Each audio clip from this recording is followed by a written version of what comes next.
السلام علیکم ورحمۃ اللہ. 7 کلاس. آج ہم نے باب پنجم کا آغاز کرنا ہے جس کا نام ہے ہدایت کے سرچشمے. پیج نمبر ہمارے پاس 83 ہے اور جو آج ہم نے باب شروع کرنا ہے اس کا نام کیا ہے؟ ہدایت کے سرچشمے.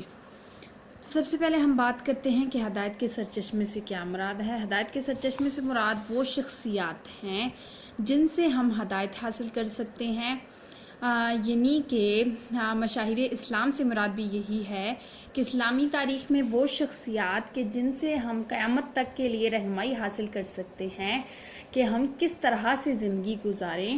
یہ سب کچھ ہم جن شخصیات سے حاصل کر سکتے ہیں انہیں ہم ہدایت کے سرچشمے اور مشاہیر اسلام کہتے ہیں.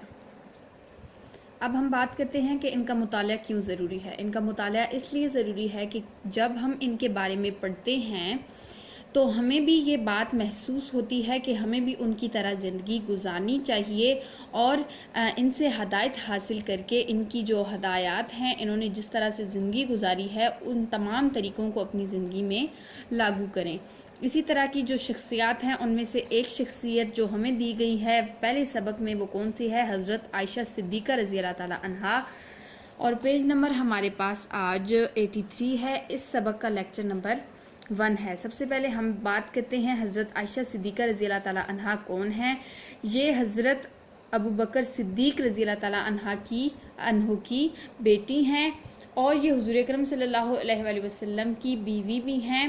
اس کے علاوہ حضرت عائشہ صدیقہ رضی اللہ تعالی عنہ اس لحاظ سے بہت زیادہ جو ہے وہ خوش قسمت ہیں کہ ان کی پیدائش ایک اسلامی گھرانے میں ہوئی اور وہ شروع سے ہی کیا تھیں؟ مسلمان تھیں. ان کی مزید تفصیلات کیا ہیں آج ہم انشاءاللہ اس چیپٹر میں پڑھیں گے. ام المومنین حضرت عائشہ صدیقہ رضی اللہ تعالی عنہا کے والد حضرت ابو بکر صدیق رضی اللہ تعالی عنہ ہیں. آپ رضی اللہ تعالی عنہا کی والد کا نام حضرت ام رومان رضی اللہ تعالی عنہا ہے. آپ رضی اللہ تعالی عنہا کی کنیت ام عبداللہ ہے.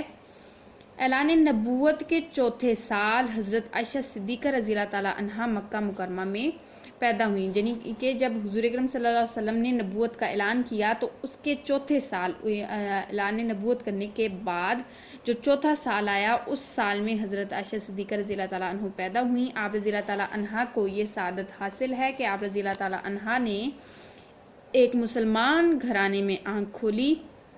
آپ رضی اللہ تعالیٰ عنہ خود فرماتی ہیں کہ جب میں نے اپنے والدین کو پہچاننا شروع کیا تو وہ مسلمان ہو چکے تھے، یعنی کہ شروع سے ہی ان کا گھرانہ مسلمان تھا.